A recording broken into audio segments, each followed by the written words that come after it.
동안 했었던 수업을 복습하는 차원으로 한 1 시간 반 정도 복습을 저와 함께 하실 수 있도록 제가 준비해서 가겠습니다. 그래서 이따 5 시에 새싹반이 있다는 거 말씀드리고요. 음 과제가요. 조금 제출률이 많이 낮은 것 같더라고요. 요것 좀 요것도 음 네, 요것도 해 보시면 좋겠다라는 생각으로 한번 다시 말씀드리고요. 네. 과제 제출률이 너무 압도적으로 낮아진 게 보여서 제가 민망하더라고요. 요거 네네. 요것도 과제도 한번 보고 해 주시면 좋겠습니다.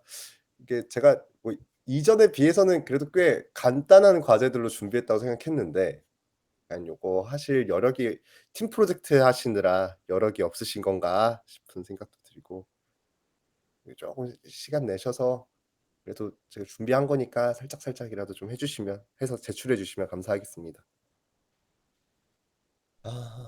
여기 잠깐 보면요. 이제 이후 거 보면 서버 얘기하는 거거든요. 이제 DB 오늘 요거 5일 동안 했고 그리고 이제 당장 내일부터는 서버에 대해서 작업을 들어갑니다. 보시죠. 그래서 익스프레스라는 서버를 쓰기 전에 먼저 노드.js에 대해서 더 배워보고 그리고 익스프레스 하면서 이 ORM 데이터베이스를 SQL 쿼리 혹은 몽고DB의 NoSQL 객체를 직접 다루지 않고 어떻게 서버에서 요 데이터베이스를 조작할 수 있는지 네 그렇게 그런 것들을 해 보겠습니다. 네. 로거 만들기입니다. 네. 그리고 그렇게 해서 백엔드에 대한 이야기를 하고 나면 인메모리 DB 요거는 이제 얘도 알면 좋다 정도로 인지해 주셔도 될 것 같고 그리고 AWS 클라우드 가장 중요한 파트인 것 같습니다. 왜냐하면 얘가 중요한 이유는요. 그전에 우리가 요 서버에 들어오기 전에 Next.js를 배우기 전 넥스트 배우기 전 처음에 우리가 한 거는 HTML과 CSS, HTML과 CSS 가지고 정적인 프로젝트를 만드는 걸 해봤습니다. 그래서 단순 HTML 파일들과 CSS 파일 그리고 자바스크립트 파일을 가지고 이제 첫 주였나요? 첫 주에 바로 GitHub 페이지스를 사용해서 호스팅하는 걸 해봤습니다. 내가 만든 요 프로젝트의 결과물을 다른 사람들이 볼 수 있도록 제공하는 방법, 호스팅이죠. 그 호스팅 중에 하나로 정적 호스팅이 가능한 GitHub 페이지스를 보셨고요. 그리고 이렇게 쭉쭉쭉 하면서 자바스크립트 배우시고 여기 요거 리액트 파이어베이스 파트를 배우시면서 파이어베이스라는 애를 통해서 리액트를 가지고 제작한 사이트도 배포가 가능하더라. 호스팅이 가능하다. 근데 얘가 하는 호스팅도 결국엔 리액트가 만들어준 정적 파일을 호스팅하는 거였습니다. 정례도 정적 파일을 호스팅하는 거. 그리고 저희는 리액트를 더 잘 쓰기 위한 방법을 배우다가 넥스트라는 애를 해봤어요. 그리고 제가 넥스트에서 몇 번이고 강조드렸던 거. 넥스트는 서버다. 넥스트 자체가 서버다라고 계속 말씀드렸습니다. 그래서 넥스트는요. 파이어베이스나 GitHub 페이지스처럼 정적 호스팅으로 배포할 수가 없습니다. 서버는 서버 자원에 맞게끔 배포를 해야 돼요. 그래서 지금 몇몇 팀에서는 벌새를 이용하시거든요. 벌새를 이용해서 배포를 하고 계시는데 고것도 좋은 방법입니다. 근데 제가 소개시켜 드리려고 하는 건 이제 쪼끔 더 정석적인 방법. 이제 서버를 배포할 때 클라우드라는 곳에 내 서버를 올려 놓고 배포를 한다. 그래서 데이터베이스 자원이라든지 스토리지라든지 그런 컴퓨팅 서버라든지 요런 걸 클라우드에서 할당받고 거기에 내가 만든 백엔드 서버를 배포하는 방법을 함께 보실 겁니다. 음. 그래서 이제 뭐 넥스트.js가 서버라고는 했는데 넥스트.js가 이미 포함하고 있는 개념 요 서버를 이렇게 길게 배워 보실 거예요. 고 오늘은 저희는 요 데이터베이스의 마지막 시간입니다. 네. ERD 설계고요. 오늘 주제는 데이터베이스 설계와 트랜잭션입니다. 음.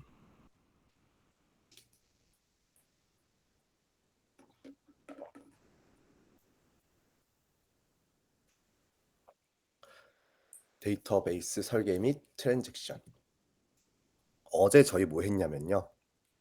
어제 제가 목소리가 잘 안 나왔죠. 죄송합니다. 자, 어제 저희가 몽고DB를 했습니다. 꽤 중요한 시간이었어요. 꽤 중요한 파트인데 제가 목소리가 잘 안 나와 가지고 몽고DB는요. 음 음 저는 많이 사용합니다. 어쩔 때 많이 사용하냐면 간단하게 프로젝트를 빨리 만들어야 할 때 저는 이 몽고DB를 가지고 설계를 합니다. 왜냐면 얘는 오늘 배우실 정규화를 의도적으로 안 해요. 의도적으로 정규화를 안 한다는 게 초기 설계에 대한 부담이 좀 적습니다. 초기 설계를 쪼끔 막연하게 해도 나중에 바꿀 때 편하게 바꿀 수 있고 좀 그런 장점이 있어서 요 몽고DB를 빨리 만들어야 되는 서비스에서는 전 얘를 사용하는 편입니다.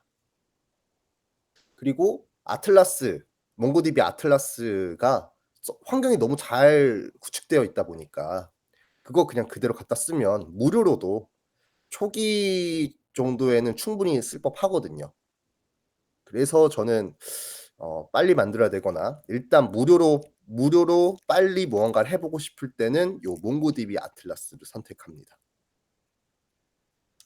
자, 하면서 몽고DB의 특징으로 몽고DB는 NoSQL의 도큐먼트와 컬렉션이죠. 컬렉션과 도큐먼트가 주요 개념인 NoSQL입니다. 파이어베이스에서도 우린 봤습니다. 파이어베이스가 요 형태로 되어 있었어요.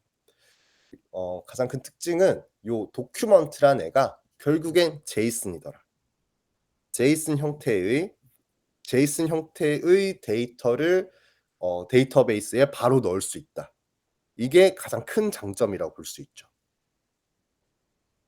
그런데 이렇게 아무거나 넣을 수 있다라는 그 장점이 장점이자 단점이 되기도 합니다.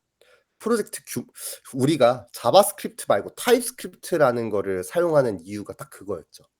이런 자유도가 타입에 대한 자유도가 나중에는 프로젝트 전반에 버그를 만들어 줄 가능성이 있기 때문에 타입을 강제하는 방식을 선택했습니다.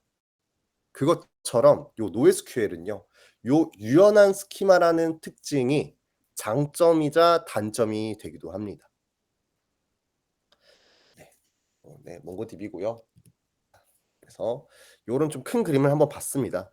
여러분들이 지금 MySQL까지는 결국 여러분 PC에다가 MySQL을 설치하고 여러분들 코드에서 여러분들의 그 DB버 설치한 DB버 여러분들 컴퓨터에서 이제 DB버에 접근하는 그 MySQL에 접근하는 여러분들 컴퓨터에 있는 걸 접근하는 결국 요 안에서 계속 돌아가는 걸 하셨다면 지금 요 구조가 일반적인 개발 환경입니다.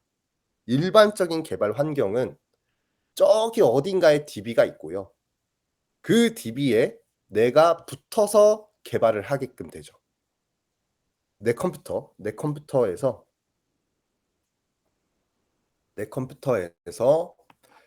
저 멀리 어딘가에 있는 원격에 있는 데이터베이스에 접근해서 요 데이터베이스를 조회를 합니다. 잠시만요. 제 얼굴을 좀 보이게 할게요. 태그를 좀 내릴게요. 자, 그리고 요 데이터베이스에 접근하기 위해서 사용하는 도구로 컴패스라는 걸 썼고 만약에 이게 몽고DB를 우리가 DB버나 별도 다른 프로그램을 사용해서 접근한다면 그 컴패스 요게 좀 다른 역할을 해 주겠죠.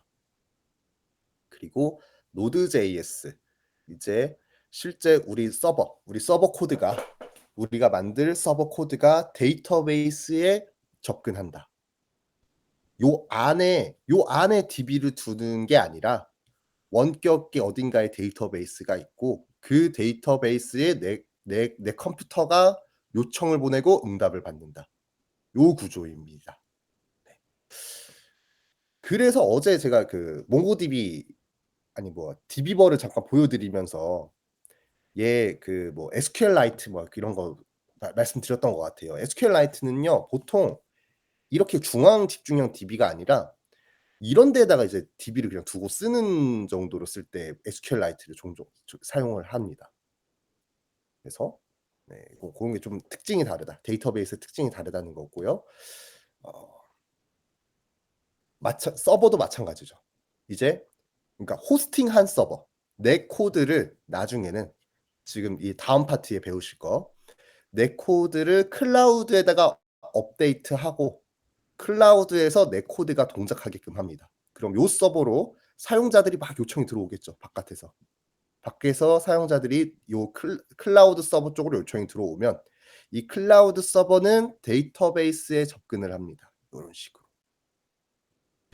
그래서 이 서버 인프라를 어떻게 가져가느냐 요 차이가 있는데 아틀라스가 요 데이터베이스를 요 AWS나 구글 클라우드에 같은 안쪽에다가 넣어두게 클라우드를 구성할 수도 있고요. 이렇게 외부에 있는 데이터베이스로 구축을 할 수도 있고요. 요거는 선택 사항이 될 것 같습니다. 네. 자, 요렇게 되어 있고요. 요런 얘기를 했었고 그리고 몽고DB에서 CRUD는 어떻게 하냐?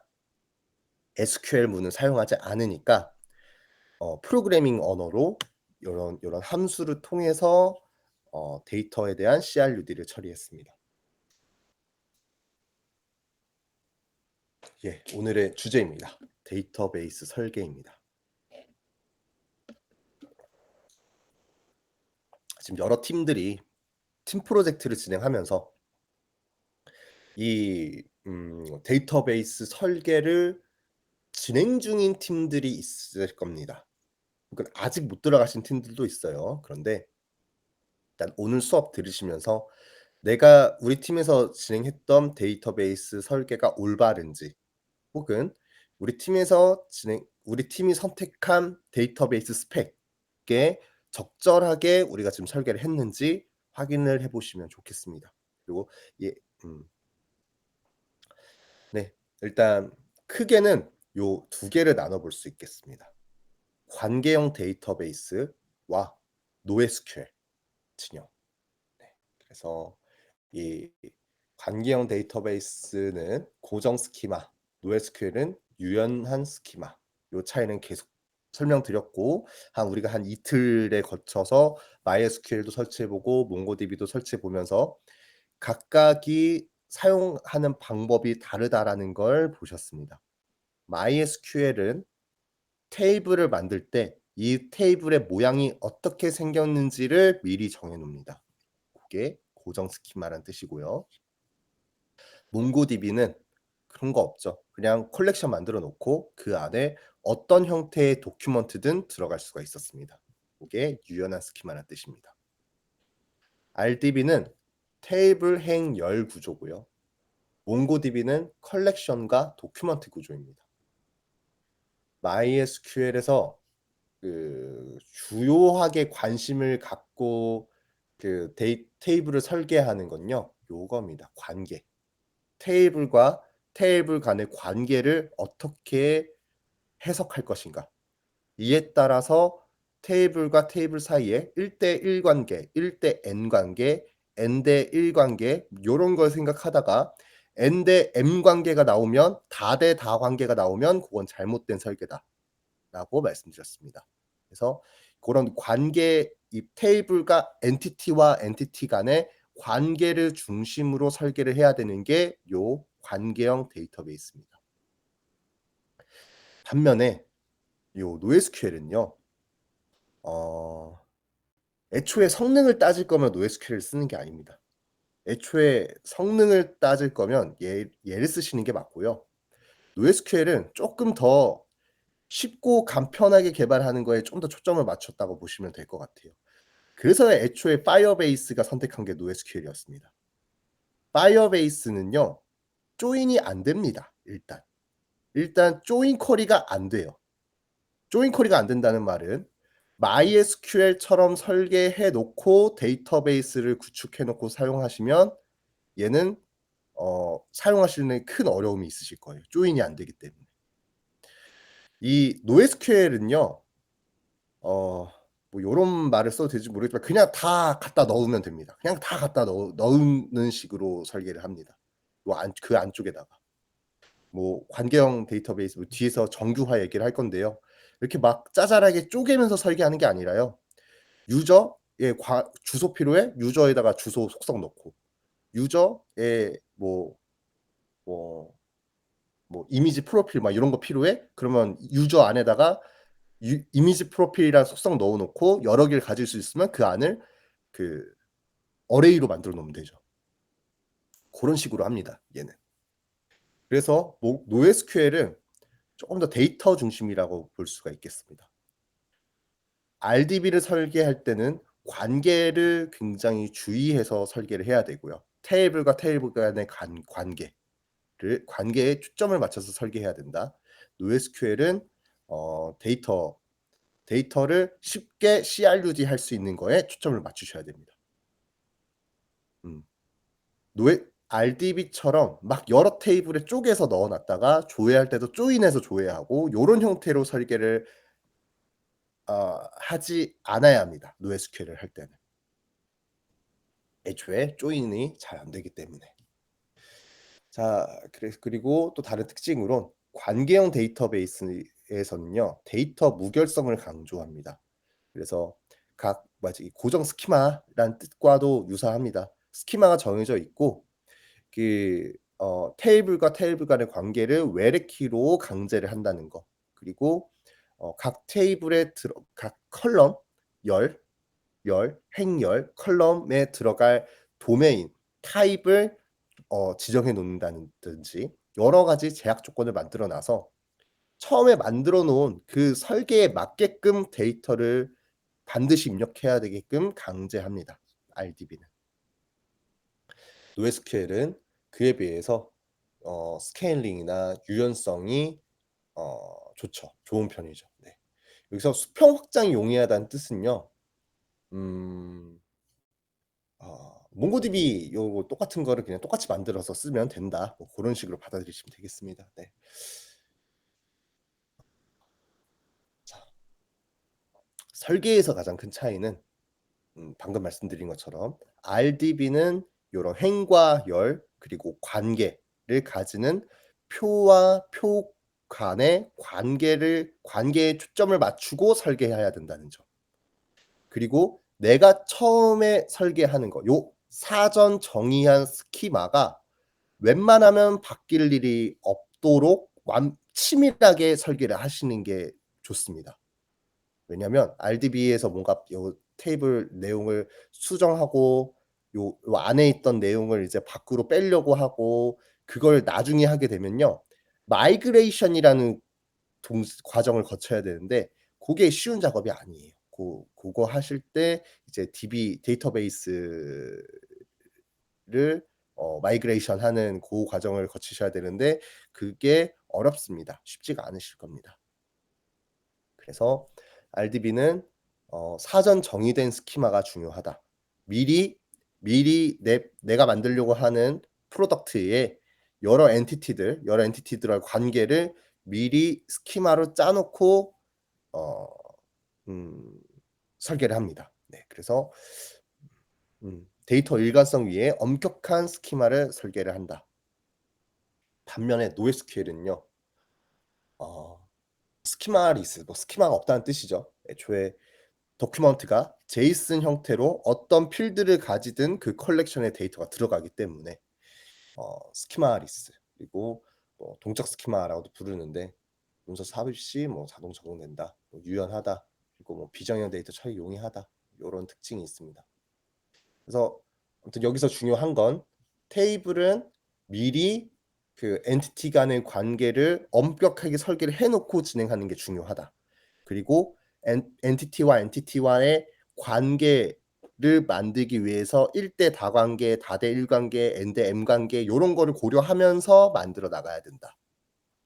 반면에 NoSQL은 어 데이터 한 컬렉션 안에 SQL에서는 여러 테이블로 나눠서 작업했던 것들을 그냥 죄다 이거 한 곳에다가 다 넣으면서 설계를 하는 것이 가능하다는 차이가 있습니다. 결국 그 앞의 내용을 좀 다른 식으로 설명하는 건데 이제 하나씩 하나씩 보는 겁니다. 데이터 구조가 어떤 차이가 있는가? 관계형 데이터베이스. 자, 요 얘기하기 전에요. 그 지금 본인 팀이 선택한 스펙이 뭔지부터 한번 짚고 넘어가야 될 것 같아서요. 자, 만약에 지금 우리 팀이 뭐 MySQL을 선택했으면 당연히 RDB고요. MySQL 혹은 PostgreSQL 혹은 뭐 오라클 혹은 SQLite, SQLite라고도 부르고요. SQLite라고도 부릅니다. SQLite 그리고 슈퍼베이스 이런 제품을 선택하셨다면 관계형 데이터베이스에 주의 깊게 들으셔야 되고요. 우리가 선택한 게 뭐 몽고DB, NoSQL 또 뭐가 있지? 파이어베이스나 몽고DB 말고는 또 선택하실 만한 게 있을까요? 네네네. 한 그 정도 선택하셨다면 요 NoSQL, 파이어베이스를 데이터베이스로 사용하겠다라고 선택하신 팀이나 이제 이쪽에 관심이 좀 많으시면 요거에 지금 초점을 맞추셔야 되고요. 우리가 지금 슈퍼베이스를 사용한다거나 관계형 데이터베이스, MySQL, 오라클, 포스트그레SQL 요런 쪽에 그 초점 맞추셨다면 요 관계형 데이터베이스를 중심으로 들어주시면 되겠습니다. 아무튼 여기서 잠깐 그 얘기도 하고 가면요. 자, 슈퍼베이스와 파이어베이스요. 자, 파이어베이스 얘기할 때 제가 수업할 때 한번 말씀드렸던 건데 파이어베이스는 여러 기능들을 합니다. 그거 잠깐만 보고 갈게요. 이거 하시기 전에 그 개념부터 정확하게 하고 가는 게 좋을 것 같아서. 파이어베이스가 몇 강이었지? 잠시만요. 파이어베이스가 꽤 됐거든요. 시간이 꽤 흘러 갖고 데이 30 요거 좀 한번 다시 보고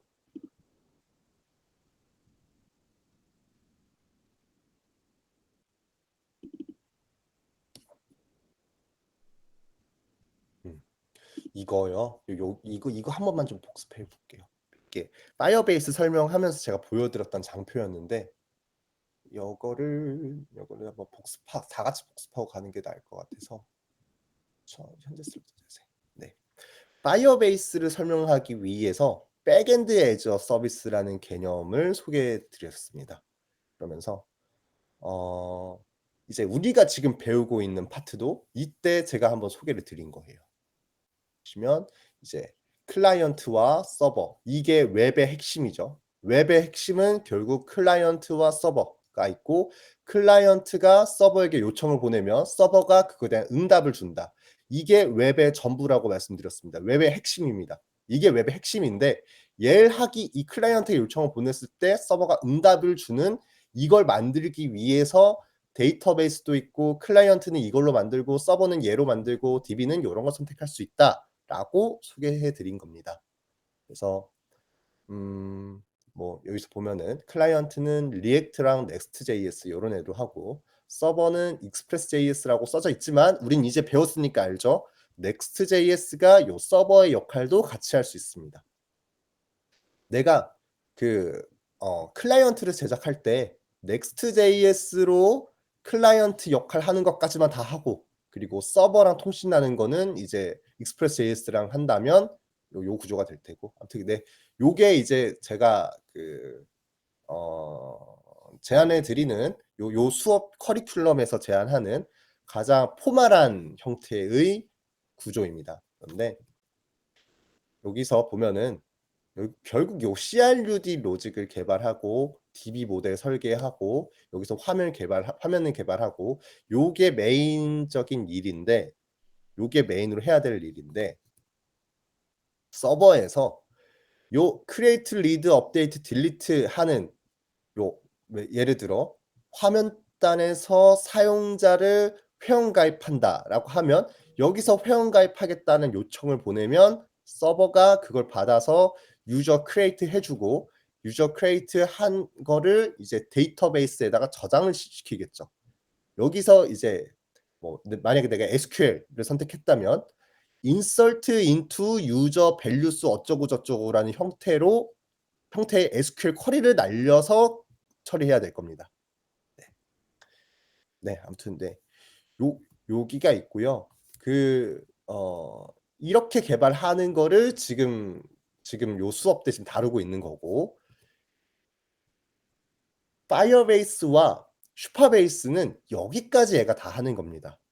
요거 아직 헷갈려 하시는 분들이 있어서 파이어베이스 자체가 데이터베이스가 아니라요. 파이어베이스 슈퍼베이스가 걔네 자체가 데이터베이스를 의미하는 게 아니라요. 파이어베이스와 슈퍼베이스는 이 서버까지 포함하는 개념입니다. 근데 파이어베이스는 데이터베이스로 이 몽고DB와 닮은 NoSQL을 사용하는 거고 포스트그레SQL은 요 데이터베이스로 요 MySQL과 닮은 포스트그레SQL을 사용하는 겁니다. 딱 그 차이예요. 근데 슈퍼베이스와 파이어베이스는 데이터베이스는 아닙니다. 데이터베이스는 아니고 얘네까지 포함한 개념이다. 근데 결국엔 파이어베이스와 슈퍼베이스가 데이터베이스는 아니지만 데이터베이스를 포함하고 있는 개념이니까 내가 파이어베이스를 쓰거나 슈퍼베이스를 쓸 때 데이터베이스 설계를 하긴 해야겠죠. 그쵸? 해야겠죠. 파이어베이스가 NoSQL을 쓰는데 그 NoSQL을 어떻게 설계하는 이 프론트에서 데이터를 CRUD 할 때 뭘 기준으로 CRUD 할지는 알아야 될 거잖아요. 그러니까 설계가 필요하다는 얘기고요. 관계형 데이터베이스도 마찬가지입니다. 그러니까 슈퍼베이스를 쓰면 슈퍼베이스 내부에서 PostgreSQL이라는 데이터베이스를 씁니다. 근데 내가 어쨌든 클라이언트 쪽에서 화면 개발하다가 슈퍼베이스로 데이터베이스에 대한 CRUD를 처리를 한다면 내가 이 DB 설계를 해 놔야겠죠. 얘 데이터베이스가 어떻게 생겼는지. 네, 요거 한번 복습했고요. 요거 복습하고 다시 요 설계 내용으로 돌아오겠습니다.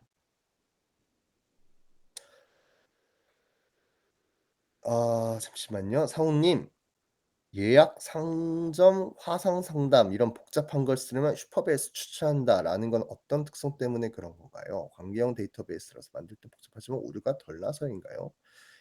예약, 상점, 화상 상담. 예약, 상점, 화상 상담 자체가 뭐 요런 관계형 데이터베이스 더 어울린다거나 NoSQL에 어울린다라고 말씀드리기는 어렵고요. 오히려 화상 상담 같은 경우는 얘랑 좀 어울릴 수 있긴 한데 근데 결국에 전체 데이터베이스 셋 때문에 말씀드렸던 것 같아요. 저거는 아마 저랑 개인적으로 말씀드렸던 얘기했던 그 내용 같은데 자, 직접 서버를 만드시고 데이터베이스 설계하는 방법도 있는데 그거를 간략하게 할 수 있는 슈퍼베이스를 그냥 추천드린 겁니다. 네. 파이어베이스로 하셔도 상관없습니다. 근데 뭐가 됐든 한 개는 선택해야 되기 때문에 제가 그때 얘기를 드렸던 것 같아요. 네. 다시 여기로 돌아오겠습니다. MySQL, NoSQL. 방금 상우님 질문 주신 것처럼요. 사실 프로덕트를 만들 때 SQL을 사용하든 노에스QL을 사용하든 프로덕트를 똑같이 만들 수 있습니다. 화면단에서 볼 때 차이가 있을 리가 없죠, 데이터베이스니까. 다만 요 데이터베이스를 어떻게 더 설계를 할 때 달라진다는 거, 그리고 데이터베이스의 특징에 따라서 '내가 어떤 프로젝트에 어떤 데이터베이스를 쓰겠다.'라고 선택할 수 있다는 뭐 고 정도 차이겠습니다. 아 관계형 데이터베이스에서는 요 행과 열이 행과 열을 미리 다 설계하고 진행해야 된다는 거, 여기부터 할까요? 네. RDB는 관계형 데이터베이스는 스키마를 미리 만들어 놓고 스키마 간의 관계, 엔티티와 엔티티 간의 관계에 초점을 맞춰서 설계해야 된다는 점. NoSQL은 컬렉션에 요런 SQL 때는 막 데이터와 저 데이터의 관계를 생각하면서 테이블을 엔티티를 분리해 놓고 그랬었는데, 고런 것들을 그냥 한 개의 도큐먼트에 집어넣는다.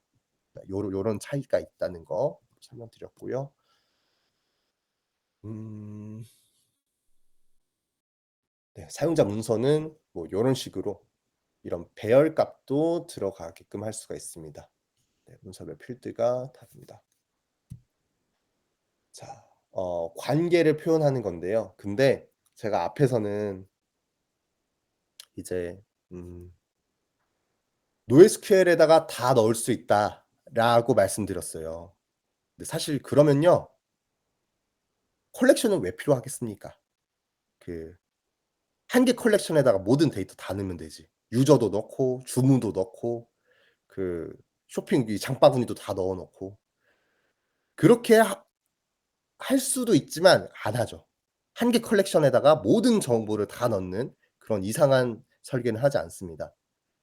대신에 음 어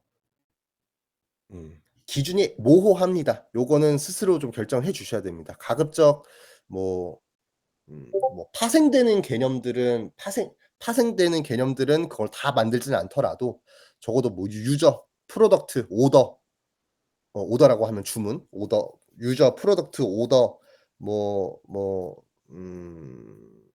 첫 화면에 보여줘야 될 뭐 광고들 뭐 이런 것들은 컬렉션으로 구분을 해 놓으면 좋겠죠. 결국 이 NoSQL은요, 음 만들어지는 대로 그냥 만들어지기 때문에 얘는 더 구조가 모호하다는 문제가 있긴 합니다. 그래서 잘 보면서 컬렉션을 만들어 주셔야 될 거예요, 하실 때. 자 근데 이런 게 가능합니다. 얘도요. 참조 링크를 사용해서 컬렉션과 컬렉션 간의 관계를 넣어 줄 수가 있어요. 자 앞에서는 분명히 그냥 관계 신경 안 쓰고 다 넣는다 그랬는데, 여기선 왜 갑자기 참조 링크가 나오냐? 마치 요 참조 링크가 포린 키처럼 사용할 수가 있게 하는 거거든요. 자 RDB에서는요, 외래 키로 관계를 정의하죠. 유저의 아이디 값을 사용자 테이블에 있는 사용자의 아이디, 프라이머리 키겠죠. 사용자의 프라이머리 키 값을 주문이라는 테이블에 유저 언더바 아이디 혹은 유저 대문자 아이디, 소문자 D 뭐 요런 형태로 포린 키를 넣어서 유저 테이블과 오더 테이블 간의 관계를 만들어 줍니다. 그리고 이렇게 사전 설계가 됐다면, 스키마를 설계했다면 요거는 반드시 그렇게 동작해야 돼요. 유저 테이블에 있었던 아이디가 뭐 1인 거를 오더에다가 유저 아이디로 1로 넣었어요. 그랬는데 유저에서 아이디 1을 뭐 2로 바꾸겠다고 하면 오류가 나요. 왜냐면 여기서는 1을 보고 있잖아요. 그래서 얘는 이제 관계 무결성을 강제한다는 겁니다. 이 관계가 맺어진 건데, 관계가 맺어졌는데 함부로 바꾸려고 하면 안 된다. 고런 이런 경직된, 아주 반드시 지켜야 될 룰로서 RDB는 관계를 표현을 해 주는데, 요 NoSQL에서는요. 예. 요게 가능해요. 올더스 문서에 유저 객체를 내장시킨다. 네. 오 자 요건 임베딩입니다. 지금 요 예시는 임베딩이에요. 오더 문서 안에다가 유저를 그냥 냅다 이렇게 넣겠다는 거예요. 그러니까 유저도 별도로 있는데 오더 컬렉션 안에 있는 그 도큐먼트에다가 유저 객체를 그냥 안에다가 넣는다. 요게 이제 굉장히 노에스큐엘스러운 거죠. 네. 그런데 요런 것도 갑니다. 참조 링크. 제가 뒤에 넣었나요? 안 넣었네요. 요거는 제가 좀 예시를 보여 드릴게요. 예시는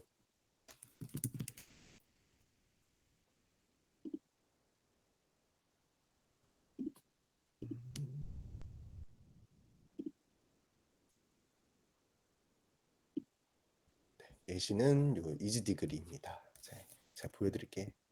생각나는 게 얘밖에 없어서. 보면요. 여기에 퀘션스 질문이라는 테이블이 있거든요. 질문이라는 컬렉션이 있어요. 질문이라는 컬렉션에는요. 여기에 뭐 타이틀, 콘텐츠 뷰, 뭐 제어보고 여기는 플래너 앤서스. 자, 요게 그 초기에 설계해 놓은 값이라 요런데요. 이걸 좀 뒤로 좀 가면은 좀 바뀌었죠. 그 지금 현재 돌아가고 있는 서비스인데도요. 과거에 있던 데이터를 굳이 마이그레이션을 안 했습니다. 마이그레이션을 그러니까 SQL에서는 이러면 안 돼요. 이러면 오류가 나요. 지금 옛날에 과거에 이거 언제야? 2025년 4월 20일 이거 아닐 텐데. 아 맞나? 4월 20 일인가? 근데 뭐 아무튼 이때 만들어 놓은 이 테이블의 구조 이게 그 SQL 진행에서는 이게 테이블이잖아요. 여기 들어갈 그 도큐먼트의 속성 필드 구조가 좀 더 뒤에 있는 얘와 달라도 노에스큐엘은 오류가 안 나요. 근데 SQL은 저러면 오류가 납니다. 그래서 반드시 마이그레이션을 해야만 합니다. 이 테이블의 구조를 바꾸려면. 네. 고게 SQL의 특징. 네, 노에스큐엘은 이렇게 아무거나 들어간다는 거. 그리고 제가 지금 보여드리려고 했던 건 이런 겁니다. 유저를 아까 저 예시에 있는 건 이 유저에 있는 테이블을 아이고 이거 네 뭐 아무튼 요 정보 전부를 여기다가 넣는다는 뜻이에요. 여기 퀘션스에다가. 퀘션스 여기다가 그 유저를 전부 다 요 안에 집어넣어서 조인 쿼리를 아예 동작을 안 시키겠다는 뜻인데 이것도 가능하다는 거예요. 이렇게 아이디만 넣어 놓고 이거 조회했다가 얘의 유저 정보가 궁금하면 이걸 키 값으로 얘를 파라미터로 해서 유저 테이블에서 조회하면 되겠죠. 노에스큐엘은 진짜 맘대로 설계라서 얘는 정해진 게 없습니다. 네. 그래서 그게 자유도가 있는 거이자 뭐 나쁜 설계로 이어질 수 있는 음 고런 거죠. 그래서 저는 간단한 서비스에서만 얘를 합니다, 노에스큐엘. 그리고 빨리 뭘 바꿔야 되는 일이 있을 때는 얘를 쓰고요. DB버는 SQL은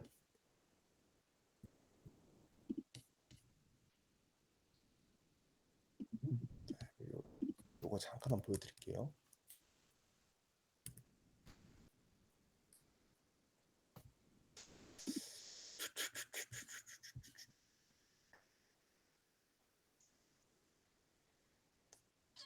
부으면 될 것 같은데.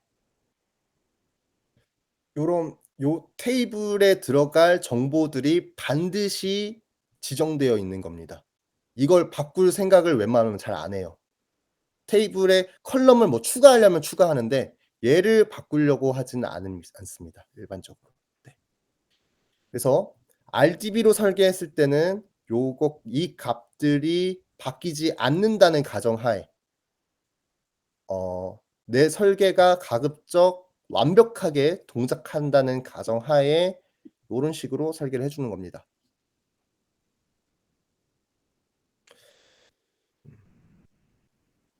자 다시 관계로 올게요.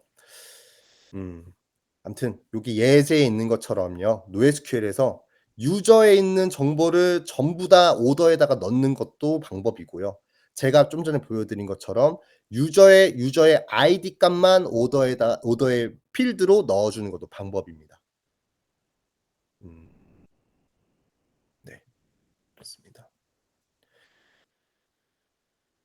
이게 여기까지가 관계 표현이고요. 다음 스케일링을 보면요. 어 얘는 쪼끔 애매합니다. 이게 RDB라고 해서 수평 확장이 아예 안 되는 건 아니거든요. 근데 어렵다라는 얘기입니다, RDB는. RDB는 수평 확장이 어렵다. NoSQL은 뭐 수평 확장이 뭐 쉽다. 뭐 요런 차이인데 뭐 여기서 그냥 주의 깊게 배우고 가셔야 될 건 뭐 요 스케일링이라는 단어를 아시고 가는 게 좋겠습니다. 자, 여기서 수직 스케일링이라고 하면은 자, 스케일링이라고 하는 거는 바구니를 바꾸는 거예요. 자, 네. 지금 갖고 있는 바구니가 10을 담을 수 있는 바구니가 있어요. 요 10을 담을 수 있는 바구니에 막 사람들이 너무 많이 몰려 가지고 얘가 막 모자라려고 해요. 그러면 뭐 10 이상을 받을 수 있도록 뭔가 늘려야겠죠. 그때 어떤 전략을 할 수 있냐? 먼저 수직 스케일링이라고 하면은 이 10을 받을 수 있는 바구니를 15를 받을 수 있는 바구니, 20, 30을 받을 수 있는 바구니로 얘의 성능을 키워주는 거예요. 예를 들면 뭐 메모리 사양을 늘린다든지 스토리지 하드웨어를 그 SSD를 더 좋은 걸 껴준다든지 그런 식이 되겠죠. 그리고 NoSQL에서 뭐 요 수평 스케일링이라고 하는 거는 이제 요 데이터 이 10을 받을 수 있는 요 바구니를 하나 더 준비하는 겁니다. 그리고 또 부족하면 또 하나 더 준비하고. 이게 10을 받을 수 있는 바구니 고 자체는 바뀌는 게 아닌데 얘랑 똑같은 컴퓨터를 하나 더 만든다 해서 그렇게 나눠 분리해서 한다라는 거고요. 뭐 여기서 인제 수직 스케일링이 RDB에 어울리고 수평 스케일링이 NoSQL에 어울린다라고 되어는 있는데 막 그렇게 막 딱 맞는 말은 아닙니다. 우리 이제 그 여러분들이 상상하시는 대부분의 서비스들, 대부분의 뭐 그 IT 업계에서는요. 거의 얘를 쓰거든요. 거의 대부분 얘를 씁니다. 얘 쓰는데 유니콘 기업인 데는 제가 잘 들어본 적이 없어요. 얘를 쓰더라도요. 목적에 맞게끔 쓰는 거예요. NoSQL을 쓸 때는 NoSQL 그러니까 지금 우리가 얘기하는 건요. 프로덕트를 만드는 거에 대해서 얘기를 하는 거예요. 프로덕트를 만드는 거. 다른 용도 말고요. 그냥 지금 뭐 지금 여러분들 팀 프로젝트 하고 있는 고 프로덕트를 만들 때 쓰는 데이터베이스 용도에서 국내 대부분 기업들은 다 얘를 씁니다. 이걸 쓰는데 오라클을 쓰냐 마이에스큐엘을 쓰냐 마리아DB를 쓰냐 요 정도 차이죠. 포스트그레SQL도 나온 지 얼마 안 돼서요. 포스트그레SQL로 마이그레이션을 한 회사들이 그렇게 많지 않은 걸로 알고 있어요. 예전에 사용하던 데이터베이스를 계속 그대로 쓰고 있을 겁니다. 특히 금융은 더 쉽게 바뀌지 않고요. 근데 요 NoSQL은 앞에서도 봤지만 개발하기가 쉬워요. 개발하기가 처음에 만들기가 쉬워요. 그러니까 제가 뭐가 더 좋고 뭐가 더 나쁘다라고 평가드릴 수가 없어요. 그래서 추천드릴 때 뭐 파이어베이스를 추천합니다. 뭐 슈퍼베이스를 추천합니다. 이렇게 말하기도 저는 애매합니다. 왜냐면 다 장점들이 있으니까.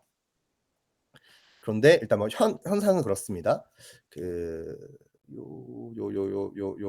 요 뭐 여기서는 뭐 소셜 미디어 뭐 로그 데이터 그렇죠. 요런 용도로는 쓸 수 있겠죠, 큰 회사에서도. 근데 프로덕트가 돌아가게끔 할 때는 웬만하면 얘를 씁니다. 예, 전통적으로 썼다는 것도 그렇고요. 얘만큼 이 NoSQL이 그 NoSQL의 자유로움이 오히려 해악이죠. 네. 큰 프로덕트를 만들 때는. 네, 고런 차이가 있다라는 거 말씀드렸고 음. 음음음. 근데 우리는 지금 프로덕트를 만들 때도 요 NoSQL을 쓸 수 있다라고 얘기를 한 거예요. 뭐 지금 여기서는 뭐 사용할 때 뭐 소셜 미디어와 로그 데이터에 NoSQL이 어울린다라고 되어 있고 실제로 그래요. NoSQL 특징이 그렇잖아요. NoSQL 특징 자체가 아무 데이터나 다 들어와도 돌아가게끔 한다. 이다 보니까. 근데 요렇게 쓰면은 이런 식으로 아이고 봐요. 이렇게 사용하면 임베디드를 하거나 링크만 이렇게 넣거나 하면 SQL을 사용하듯이 SQL로 프로덕트를 만들듯이 NoSQL로 만들 수 있다라는 얘기입니다. 자, RDB는 음 웬만한 기업들은 다 요 RDB로 프로덕트를 만들고요. 그리고 이 그만큼 요 RDB에서 초기 무결성이 중요하다. 그리고 데이터 생성, 수정, 삭제 등 정확한 데이터가 중요할 때 요 RDB를 사용합니다. 그리고 NoSQL은 어 그나마 스타트업들이 많이 선택하는 것 같습니다. 그나마 스타트업들이 빨리 만들고 스키마가 바뀔 여지가 많을 때, 그럴 때 얘를 선택을 하는데 그것 네네네. 스키마가 바뀔 여지가 많을 때 얘를 하긴 하는데 결 그렇다고 RDB가 스키마를 변경을 못한다라는 말은 또 아닙니다. 어렵다라는 얘기일 뿐이지. 네. NoSQL은 아무튼 그렇습니다. 소셜에서 이런 다양한 형태의 데이터들을 저장할 때 이런 NoSQL을 쓸 수 있겠다. 그리고 데이터 생성, 조회 등 많은 양의 데이터 수집이 중요할 때 이런 NoSQL을 쓴다. 요렇게 구분지어 보겠습니다.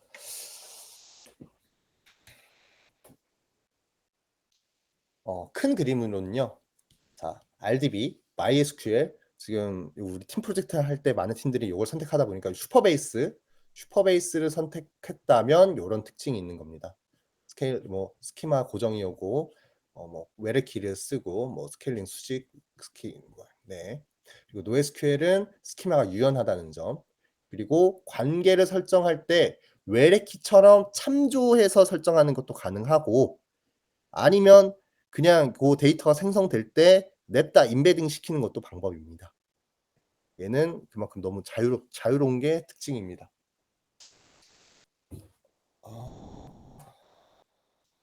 자, 여기까지가 이제 설계에 대한 간략한 내용이었고요. 쪼끔만 더 하다가 11 시에 사진 찍으실까요? 이제 곧 시긴 한데. 정규화. 제가 정규화라는 얘기를 데이터베이스 첫 수업부터 계속 한 번씩 말씀드렸습니다.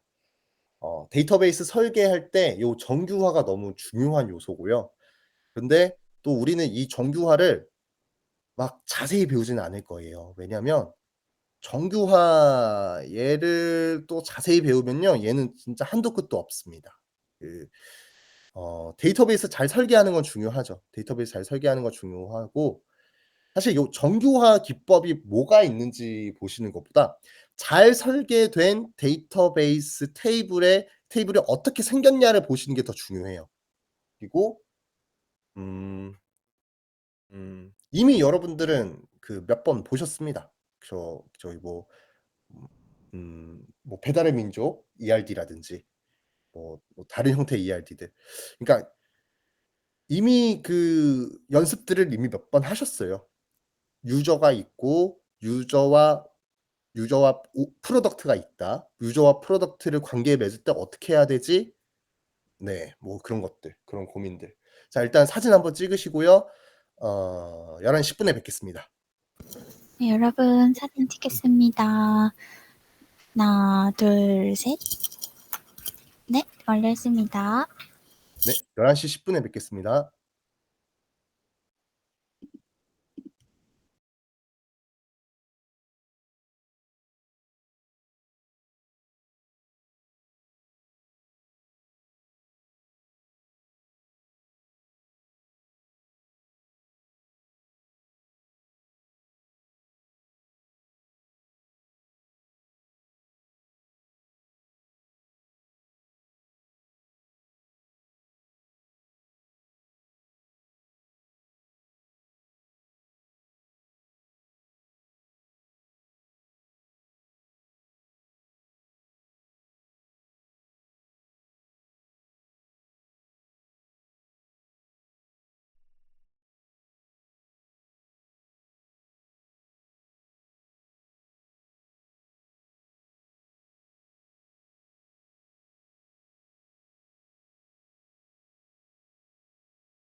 네, 여러분들 11시 10분입니다. 네, 다들 오신 것 같아요. 자, 이어서 해보겠습니다. 자, 정규화 기법. 이 정규화에 대한 이야기를 좀 이어서 해보면요. 결국 테이블을 어떻게 설계하자라는 이야기예요. 테이블을 설계할 때 데이터 중복을 제거하면서 설계한다. 그리고 여러 테이블들이 각각 서로 테이블들이 관계를 가진다. 관계를 갖고 데이터 중복을 최소화하게끔 설계하는 것. 결국 그 전에 계속 그 관계형 데이터베이스에 대해서 얘기했던 거가 결국 이 정규화 기법입니다. 자, 뭐 예를 들면 요런 것들이죠. 이제 사용자가 있고 사용자의 아이디 int, 아이디는 int이고 숫자형이고 그리고 아이디가 프라이머리 키다. 사용자 테이블을 생각을 하는 거예요. 사용자가 있고 사용자 주소도 있고 주문도 만들어야 돼요. 이때 그 설계를 어떻게 할 것인가? 정규화 기법이 어느 정도 적용된 테이블의 모양은 요렇게 됩니다.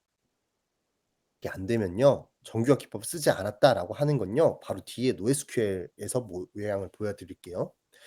자, 유저가 어떤 유저인지 이 유저의 고유한 데이터를 식별할 수 있는 아이디 값, 그 프라이머리 키 값을 가지게 하고요. 이 사용자의 이름을 이제 타입을 줘서 갖게 합니다. 그리고 이 사용자가 주소도 가질 수 있네. 한 본데 사용자가 한 개의 주소만 가질 수 있는 게 아니라 그러니까 사용자가 한 개의 주소만 가질 수 있다면 이 유저 사용자 테이블에다가 여기다가 CT 넣으면 돼요.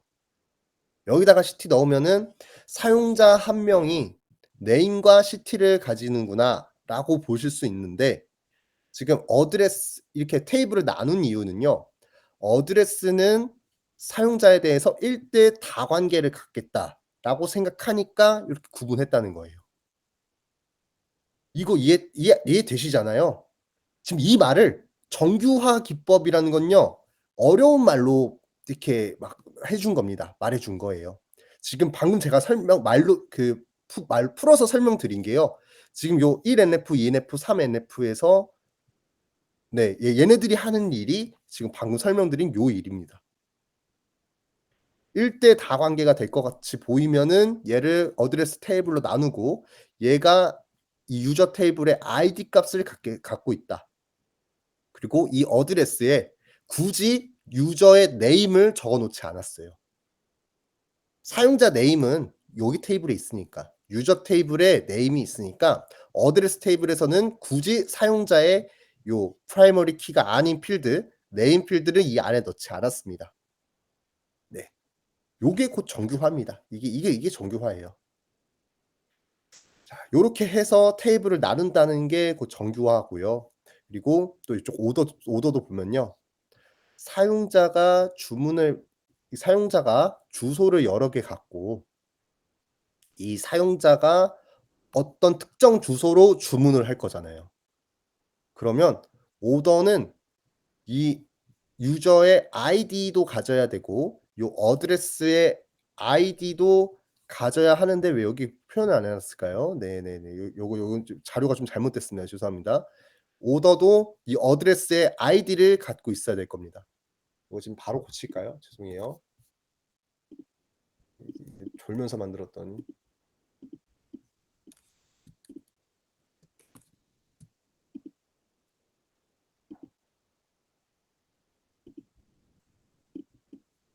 죄송해요. 지금 바로 바꿀게요.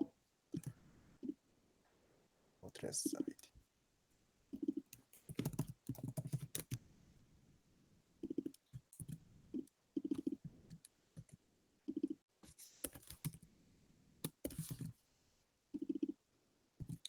랑 포린키. 네, 요 형태가 되겠죠. 올라올까? 이렇게 하고 다시 볼게요. 볼게요. 슬라이드 쇼. 네.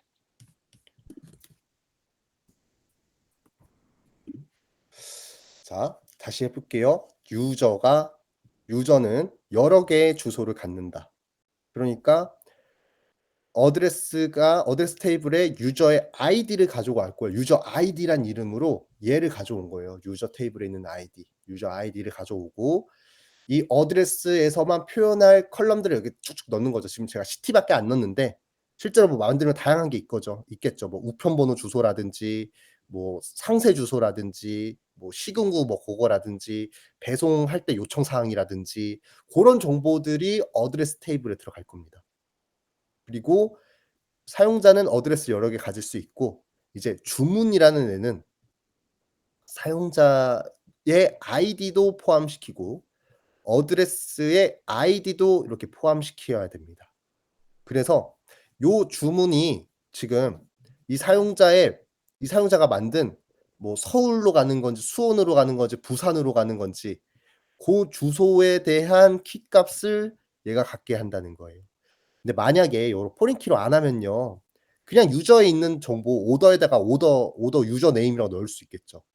그리고 어드레스에 있는 뭐 이런 정보들을 오더에다가 그냥 바로 넣을 수도 있겠죠. 근데 그렇게 하지 않고 요런 식으로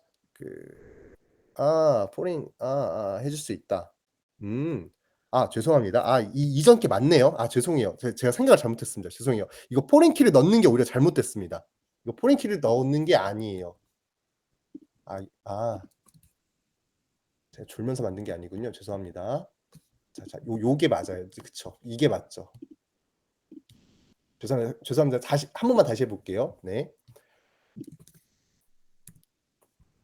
자, CT는 요 CT랑 막 이것저것 지금 컬럼명들을 막 이렇게 자세하게 말하진 않았는데 이게 CT밖에 안 넣었는데 어쨌든 이 CT는 어드레스가 갖고 있는 그 주소값이잖아요. 어드레스 테이블에 있는 컬럼 요 값을 오더에다가 바로 넣어야 돼요. 이 경우에는 왜 그러냐면 왜 포린 키를 안 쓰고 이 값을 바로 넣냐면 이 어드레스 테이블은 유저가 계속 바꿀 수 있잖아요. 그래서 이 현재 어드레스에 이 CT에 수원이라고 넣어져 있었는데 수원일 때 주문을 했어요. 그럼 이 주문은 수원으로 가야겠죠. 그래서 이 CT가 수원인 값이 여기에 바로 박혀야 됩니다. 오더 테이블에 주문 당시에 어드레스가 갖고 있던 컬럼 정보를 오더에다가 넣어 주는 거예요.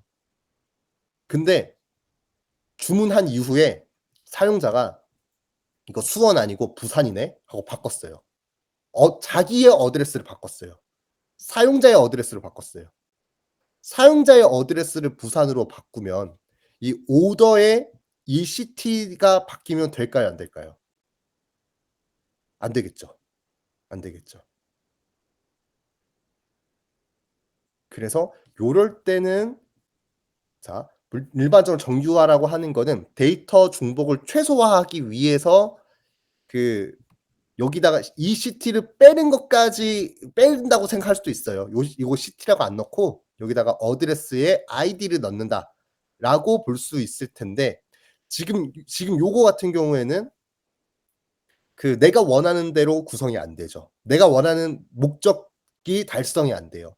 그래서 여기서 CT는 유저가 언제든 이 어드레스를 바꿀 여지가 있기 때문에 요 CT 값은 주문한 순간에 이 어드레스에 있던 CT를 오더에다가 넣어주는 겁니다. 네, 요런 경우들이 발생을 합니다.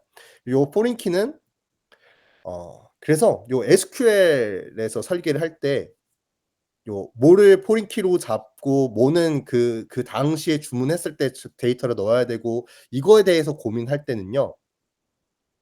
이 값이 바뀌어도 되는지를 염두하면서 이 값이 바뀌어도 되는가? 시간이 지났을 때 이 기존 요 포린 키로 잡아 놓은 요 테이블의 값이 바뀌어도 얘가 괜찮은가를 생각을 하시면서 설계해 주셔야 됩니다. 자, 요게 이제 관계형 데이터베이스에서 설계하는 내용을 본 거고요. 그럼 NoSQL에서는 정규화를 어떻게 하는가? 일단 NoSQL은 스키마 유연성으로 중복이 허용됩니다. 그래서 여기서는 이 테이블 기준, 관계형 데이터베이스 기준에서는 오더에 있는 유저 아이디 값을 오더 테이블에서 유저 아이디 값을 바꾸려고 하면 오류가 납니다. 아니다. 죄송해요. 유저의 정보가 오더에 들어가 있어요. 들어가 있는데 이 유저의 아이디 값을 바꾸려고 하면 오류가 나요. 왜냐? 지금 얘가 여기도 물려 있고 여기도 물려 있잖아요. 이 값은 물려 있는 값이란 말이에요. 그래서 얘를 바꾸려면 어드레스와 오더에서도 같이 바꿔줘야 돼요. 요게 이제 무결성이 강제된다는 거고요. RDB는 이제 무결성 스키마를 만들 때 RDB는 무결성을 위해 분리시키고 NoSQL은 성능을 위해 통합을 한다라고 되어 있습니다. 자, NoSQL은 읽기 속도 위에서 데이터를 중복하고 통합시킵니다. 얘는 의도적으로 데이터 중복을 만드는 거예요. 데이터 통합. 네. 정규화를 의도적으로 안 하는 겁니다. 비정규화. 일부러 정규화를 하지 않습니다. 근데 그것도 정해진 게 아니라 두 개가 있습니다. 방식이 두 개가 있어요. 하나는 임베딩 하는 방식이고요. 하나는 참조하는 방식입니다. 임베딩 한다는 건요. 자, 아까 보면 SQL에서는 이렇게 돼 있었잖아요.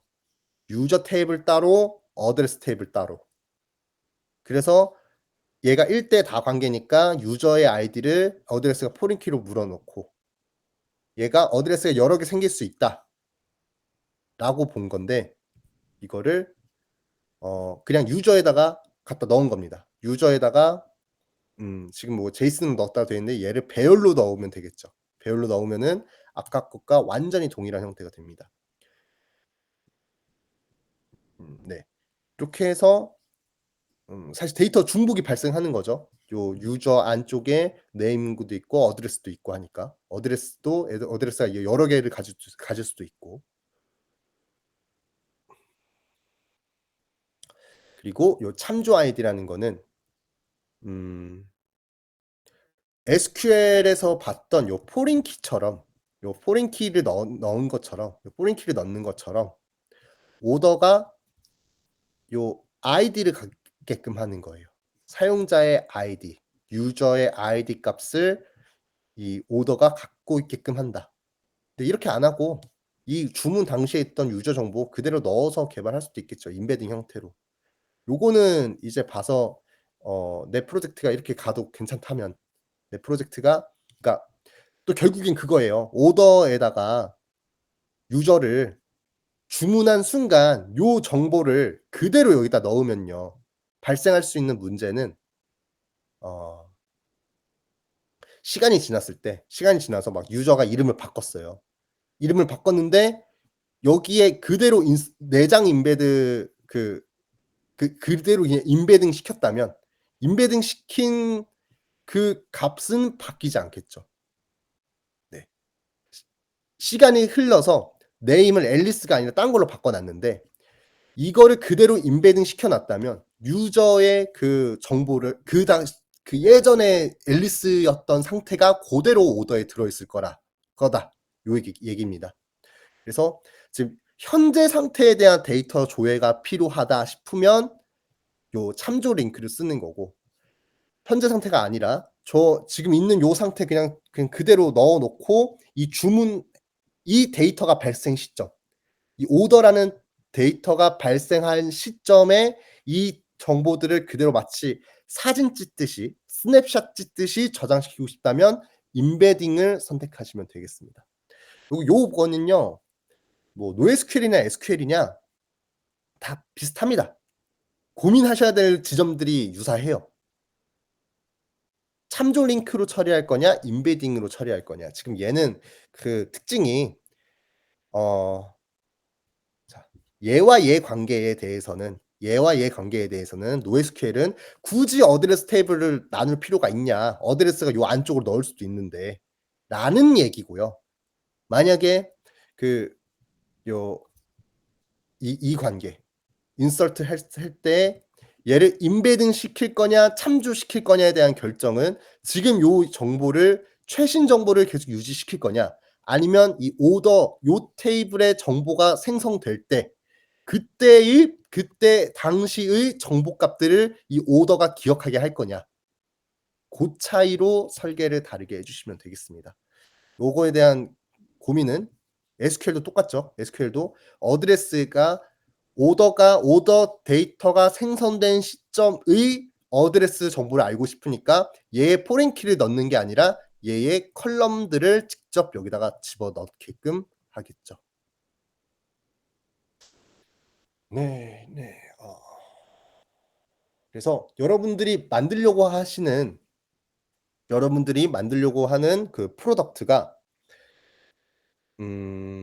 어떤 관계로 만들어져야 되는지 일단 고민하셔야 될 건 뭐 1:1 관계인지 1:n 관계인지 뭐 그런 거 고민이랑 이제 뭐 얘를 이제 내장 임베딩 해도 될지 아니면 참조 아이디로 넣어서 만들어야 될지를 고민하셔야 된다. 근데 내장 임베딩을 결정할지 참조 아이디로 결정할지에 대한 고민을 할 때에는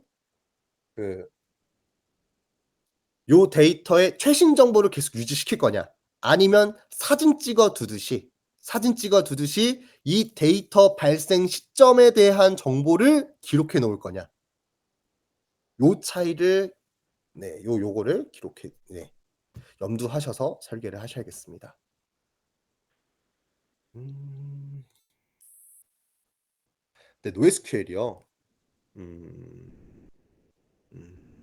지금은 뭐 이렇게 아무 값이나 들어갈 수 있다라고 말씀드리지만 아까 제 그 이지드그리 고 사이트 보여드린 것처럼 얘도 요 컬럼을 가급적 유지시켜야겠죠. 똑같은 컬럼으로. 왜냐면 뭐 insert 1 하는데 어쩔 때는 요 다소문자로 넣었다가 어쩔 때는 뭐 대문자 NAM으로 넣어 놓고 막 이러면은 나중에 정확하게 잘 조회가 안 되겠죠. 그래서 결국 프로덕트를 만들 때는요. NoSQL을 쓰냐 SQL을 쓰냐는 이제 각 데이터베이스의 특징에 따라서 다르게 적용시켜야겠지만 설계는 유사합니다. NoSQL을 했다고 해서 아무 값이나 다 넣는 거 아니고 그 NoSQL을 했다고 해서 그 관계성을 생각하지 않는 것도 아니고요. NoSQL을 선택하더라도 SQL을 하는 것처럼 설계를 하긴 하셔야 됩니다. 그래야 프로덕트가 개발이 가능합니다. 자, 여기까지가 이제 NoSQL에서의 그 정규화에 대한 얘기였고요. 자, 다음으로는 트랜지션 얘기를 좀 해보겠습니다. NoSQL은 그럼 트랜지션을 또 어떻게 하는가? 자, 트랜지션 개념 좀 한 번만 복습해 볼까요? 어제 했던 것 같은데, 자, NoSQL이라고 해서 SQL 그러니까 DB가 다른 거지 서버 로직이 달라지는 건 아니겠죠. 그저 데이터베이스를 RDB를 선택했냐, NoSQL DB를 선택했냐의 차이지 서버 로직이 바뀌는 건 아니죠. 그래서 자, 요거 한번 다시 해 볼게요. 자, 태구가 태순이에게 5,000 사료를 보내고 싶어요. 라는 프론트엔드에서는 그냥 이런 단순한 개념 하나가 백엔드에서는 이런 로직을 처리해야 된다. 먼저 태구 사료랑 15,000 이게 5,000 사료 보낼 만큼 넉넉한지 확인하고 태순이 사료 받을 수 있는 곳 잘 있는 건지 확인하고 그리고 태구 사료를 태순이에게 보냈다라는 거래 기록 만들어 놓고 태구 사료에서 5,000원 빼고 태순이 사료에서 5,000원 더해 주고 그 태구가 태순이에게 5,000 사료를 보낸다라는 말은 결국 백엔드 서버 로직에서는 이런 과정이 필요한 일들입니다. 자.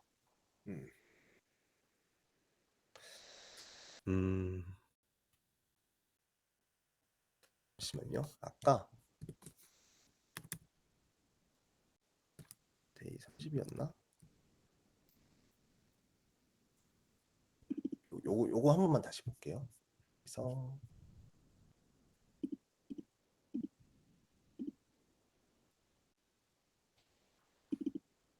이렇게 보실까요? 네. 자, 여기서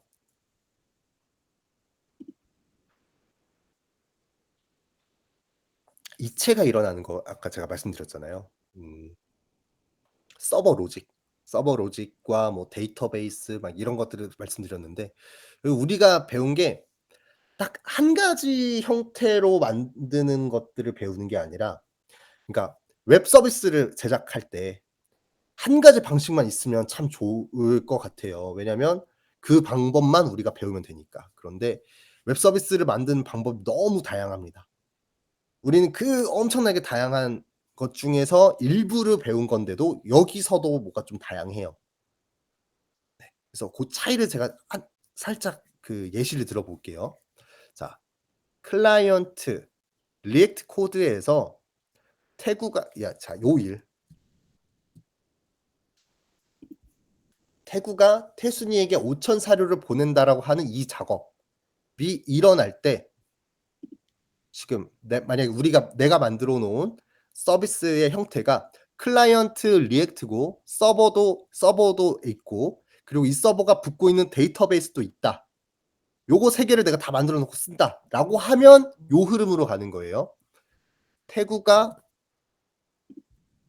태순이에게 5천 사료를 보낸다라는 게 이 클라이언트에서 발생합니다. 태구가 태순이에게 5천 사료를 보낼래라고 하면 클라이언트가 서버한테 요청합니다. 이체할 거야.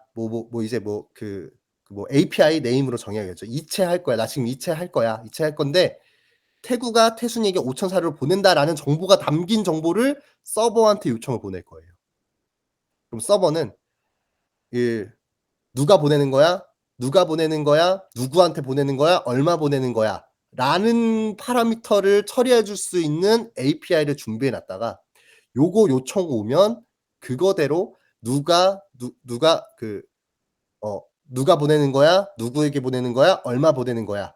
라는 거를 변수로 저장했다가 그 변수 가지고 서버에서 정해 놓은 비즈니스 로직을 실행을 할 겁니다. 고게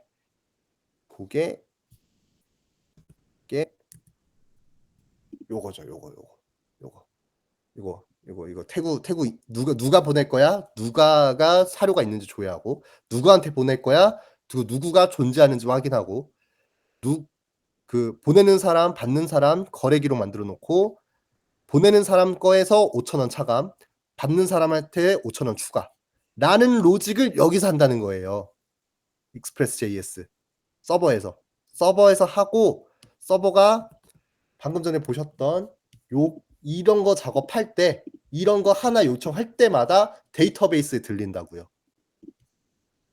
그 태구 사료 확인 있네. 이제 다음 로직 실행 태순이 사료 확인 있네. 다음 로직 실행 태구가 태순이한테 5,000원 보낸대라는 그 테이블에다가 저장하고 이제 태구 거 5,000원 차감 보내고 태순이 5,000원 차감 보내고 요렇게 진행되는 거고요. 만약에 얘를 파이어베이스나 슈퍼베이스를 썼어요. 자, 파이어베이스나 슈퍼베이스는 서버가 내가 제어할 수 있는 게 아니죠. 내가 저 태국 거 조회하고 태순이 거 조회하고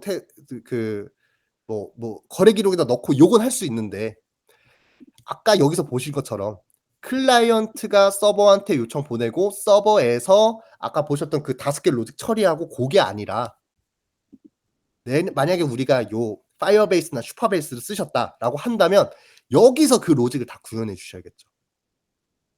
네. 요 얘기하려고 지금 여기까지 왔습니다. 네. 자, 만약에 여러분들이 선택하신 게 파이어베이스나 슈퍼베이스를 선택하셨다면 원래 얘가 원래예요. 요 방식이. 이 방식이 원래예요. 원래는 서버에서 처리하던 복잡한 로직들을 클라이언트에서 다 구현해 주셔야 됩니다. 이해되시죠? 두 개의 차이입니다. 그래서 결국에 트랜잭션을 처리하는 것도 여기서 하셔야 되는 거예요. 네. 요거 설명드리려고 좀 먼 길 돌아왔습니다. 자, 얘를 우리가 만들 수가 없다는 얘기예요. 우리가 건들 수 있는 코드는 이거밖에 없으니까 여기에서 파이어베이스든 슈퍼베이스든 쓸 때 트랜잭션 처리하는 걸 여기에서 하셔야 합니다. 파이어베이스나 슈퍼베이스를 선택하셨다면. 휴아. 다시 돌아가 보겠습니다.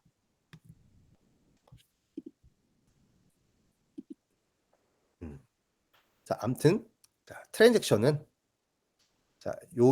이 일련의 그 서버 로직 처리가 진짜 서버에서 발생하거나 아니면 파이어베이스나 슈퍼베이스를 선택하셨다면 클라이언트에서 요거를 하셔야겠죠. 요 로직의 흐름을 봅시다. 아무튼 트랜잭션은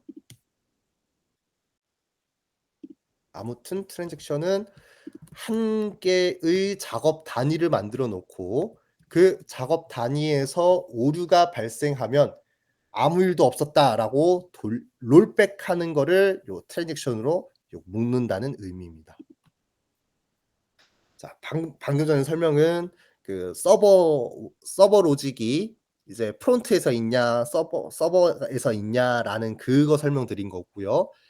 그 이제는 트랜잭션이 저번에는 MySQL에서 트랜잭션 하는 걸 봤어요. 그럼 NoSQL에도 트랜잭션이 있냐?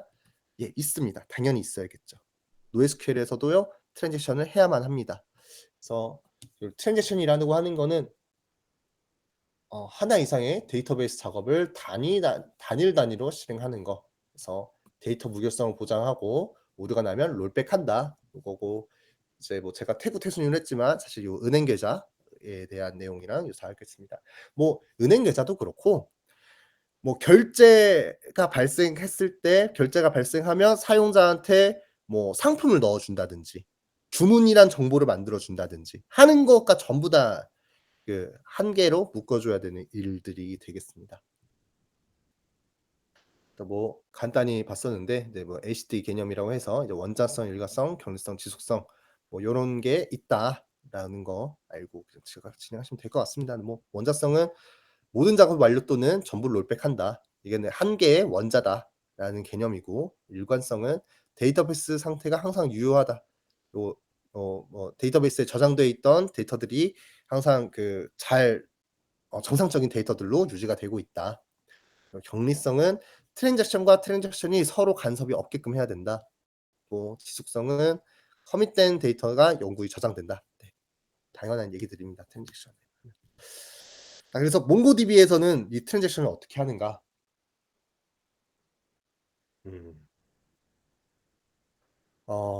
몽고DB 자체는요. 그 SQL 같은 언어가 없죠. 그러니까 몽고DB가 라이브러리를 제공해 주고 그 라이브러리를 임포트 받아서 내가 뭔가 만들어야 됩니다. 그러니까 자, 우리 노드.js에서 몽고DB가 지원해 주는 라이브러리를 설치를 합니다. 그거잖아요. 우리 몽고DB 요 사이트 들어갔을 때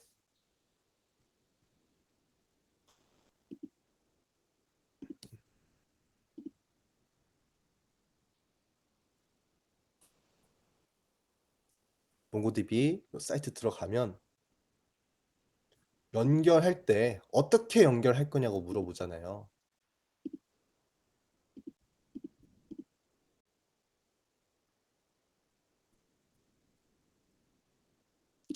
왜 또 여기 없지? 프로젝트가 이게 아닐까?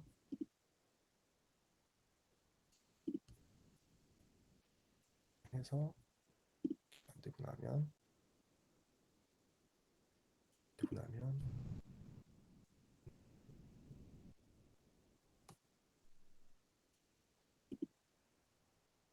클러스터에 커넥트 눌러보면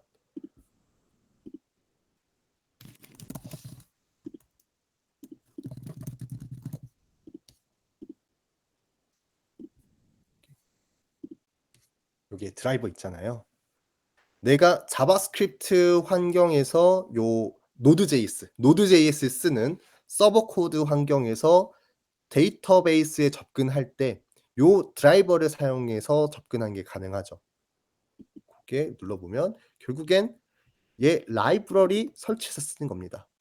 몽고DB가 제공해 주는 라이브러리를 설치하고 요 몽고DB가 제공해 주는 문법의 라이브러리 안쪽에서 제공해 주는 문법에 따라서 사용을 해야 됩니다. 그래서 트랜잭션도 이런 식으로 지원이 된다는 얘기가 되겠습니다. 어제 저희는 노드.js에서 몽고DB를 붙는 걸 해 보진 않았어요. 어제 저희는 그 캠퍼스에서 몽고DB의 데이터들을 조회하는 걸 한번 해 봤습니다. 인서트 CRUD 하는 것들. 근데 노드.js에서 요 세션이라는 개념으로 진행하신다면 이런 형태가 가능해집니다. 이 DB는 그냥 만들어 놓은 DB가 아니라 몽고DB가 제공해 준 라이브러리 설치하고 나서 거기서 몽고DB의 그 DB를 조회를 하겠다라는 의미입니다. 여기서 세션을 얻어오고 이 세션을 통해서 스타트 트랜잭션 그리고 엔드 세션 요런 걸 가지고 세션 스타트 트랜잭션하고 여기에 커밋 트랜잭션이라고 하면은 그 커밋 시키는 거. 요거 이 변경 사항은 모두 저장하겠다. 모두가 나 가지고 얘를 롤백하고 싶다라고 하면은 abort transaction. 그리고 요 과정이 모두 끝나고 나면 이 세션을 끝내겠다 하면서 end session. 요런 세션을 가지고 트랜잭션을 관리해 줄 수가 있습니다. 요거는 결국 이제 몽고DB를 이제 백엔드 코드에서 몽고DB에 붙을 때 요런 걸 가지고 진행해 줄 수가 있겠습니다. 자, 다음은 엔티티 설계 예시입니다. 엔티티를 설계하는 거를 한번 저랑 같이 한번 해 보겠습니다. 자, 이거 만들어 볼 거거든요. 엔티티 설계 예시로 맥도날드 키오스크는 어떤 형태의 엔티티들이 관계를 맺고 있을까? 요거를 MySQL 기반으로 생각을 해 보겠습니다. 관계형 데이터베이스 기반으로 맥도날드 키오스크는 어떻게 만들어질까? 안쪽에 데이터가 뭐가 있을까?라고 고민을 해 보는 겁니다. 먼저 그 안에서 보이는 키워드들을 다 뽑아내야 됩니다. 다 뽑아내면서 뭐가 뭐의 하위 개념이고 뭐가 어떻게 연결되어 있고 그런 것들을 좀 추상적인 것들을 이렇게 한번 쭉 정리하셔야 돼요. 요게 결국 ERD 설계이죠. 지금 ERD 설계를 하는 겁니다. ERD 설계를 할 때 내가 만든 그 프로덕트에 등장하는 실체들은 뭐가 있을지 그리고 그 실체들은 내 하위 개념으로 뭘 갖고 있을지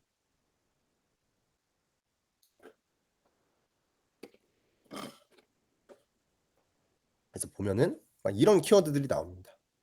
메뉴라는 게 있고 각 메뉴마다 가격이 있고 메뉴별 칼로리 그 메뉴에 들어간 재료도 있습니다. 근데 재료를 추가하고 변경하는 것도 가능해요. 뭐 양상추를 추가한다든지 양파를 추가한다든지. 그리고 뭐 판매 가능 시간도 있습니다. 이 메뉴가 모닝 메뉴인지 아침 메뉴인지 런치 메뉴인지 런치 이후부터 나오는 메뉴인지. 사실 이것도 좀 간략화된 거죠. 실제보다는 많이 볼륨을 좀 줄인 거죠. 그리고 메뉴 그룹이라는 개념과 그리고 세트 메뉴가 있습니다. 뭐 메뉴 그룹이라고 하면은 이제 각 메뉴가 이 키오스크에 나오는 그 버튼 고거 하나고 얘네를 묶고 있는 또 개념이 있잖아요. 그게 좀 메뉴 그룹이라는 개념이고, 그리고 세트 메뉴는 이제 요 각 메뉴들을 무엇 어떤 메뉴들을 모아서 요 세트 메뉴를 구성한다. 그래서 세트 메뉴라 하면 일반적으로 햄버거, 감자튀김, 음료 요런 것들을 세트 메뉴라 하는데, 또 콤보라는 것도 있더라. 감자튀김 같은 걸 빼고. 그리고 뭐 감자튀김을 교환하는 요런 것도 가능하더라.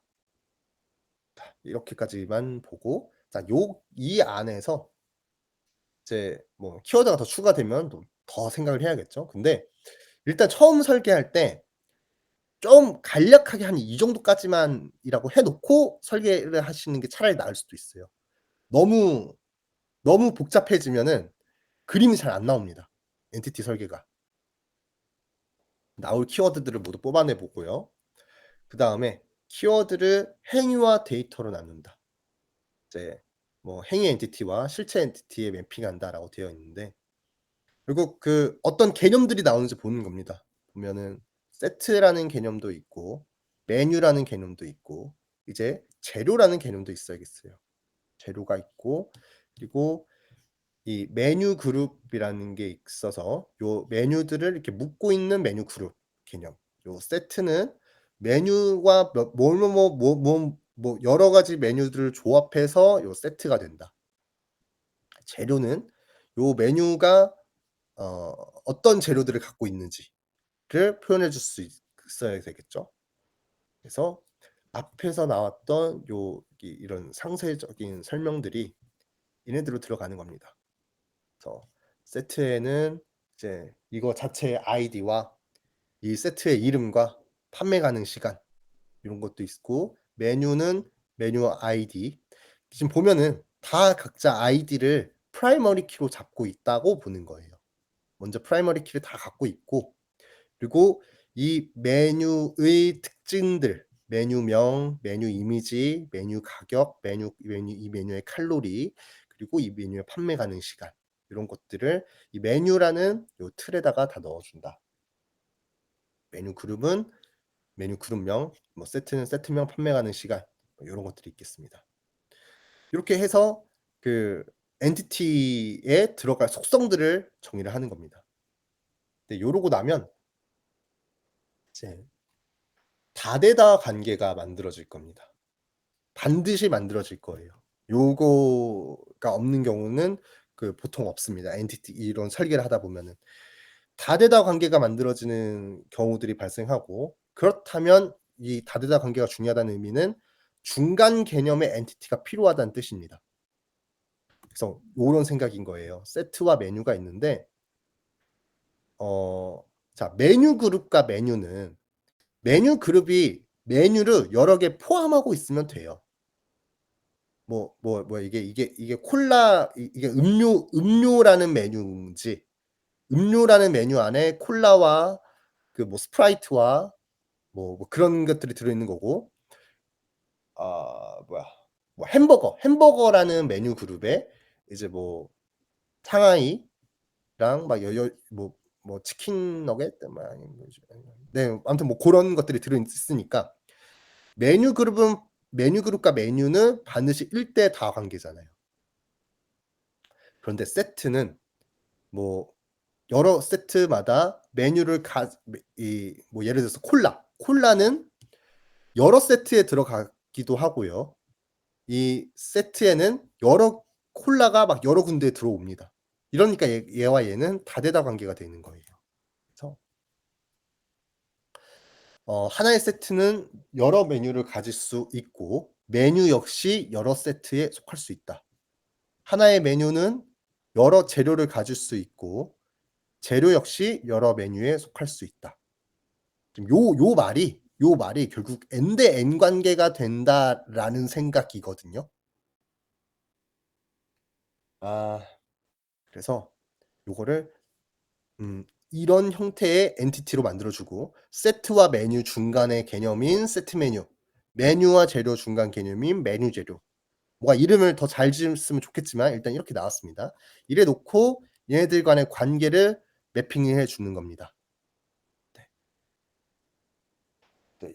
요거 식사하시고 오신 다음에요. 한번 다시 보겠습니다. 식사하고 오신